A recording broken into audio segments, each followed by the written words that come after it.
Plaisir. Une toute dernière question pour Louis avant de conclure.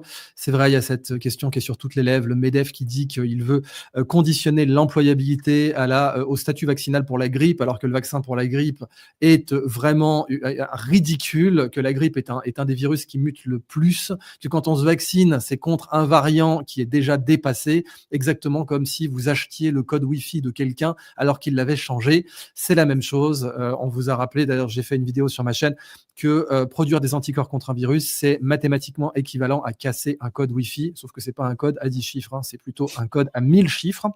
Et donc, évidemment, c'est même dingue que le corps puisse casser ce code en seulement 72 heures à 4 jours. C'est quand même assez fou. Mais c'est la force de notre système immunitaire. Et évidemment, la quantité d'informations contenues dans un vaccin est ridicule quand on a un virus qui mute autant. Mais d'un point de vue politique, Louis, quelle est ton opinion là-dessus? Et même, bien sûr, médicale. Ouais, il y a une grosse offensive médicale, tu y as répondu en bonne partie. Simplement, je citerai une étude qui n'est pas encore revue par les pairs, mais qui est sur PubPeer et qui reprend la vaccination antigrippale de ces 2 dernières années. Qui est en Et qui préprint, montre une pardon, pas sur efficacité. PubPeer.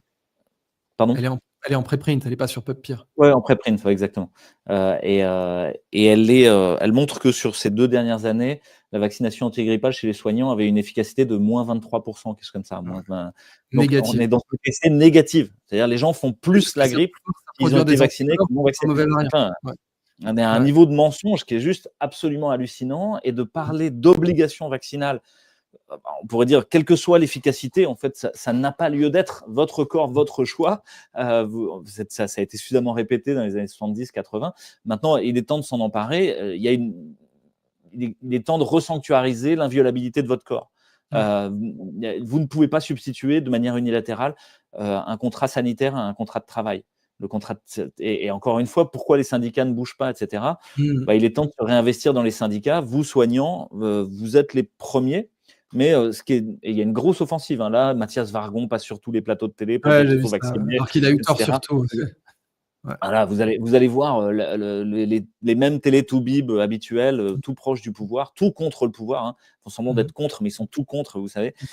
Et qui vont venir vous expliquer à quel point les gens qui ne se vaccinent pas sont des irresponsables et tout ça. Bon, ok, pas de convocation morale dans les questions de santé. Si on vous parle de bien et de mal, que c'est pour les autres, etc., tout ça, c'est des conneries, c'est pas vrai. Je pense qu'il faut évidemment dire non. Et là, on va se rendre compte qu'on est puissant. C'est-à-dire qu'à partir du moment où vous mettez votre nom en résonance dans tous les commentaires, dans tous les articles qui sont faits sur le sujet, où vous les ridiculisez, vous le montrez, etc., le ballon d'essai va s'arrêter. Voilà. Parfait. Alors, Ils sauront qu'ils ne pourront pas le mettre en place. Ce sera le mot de la fin.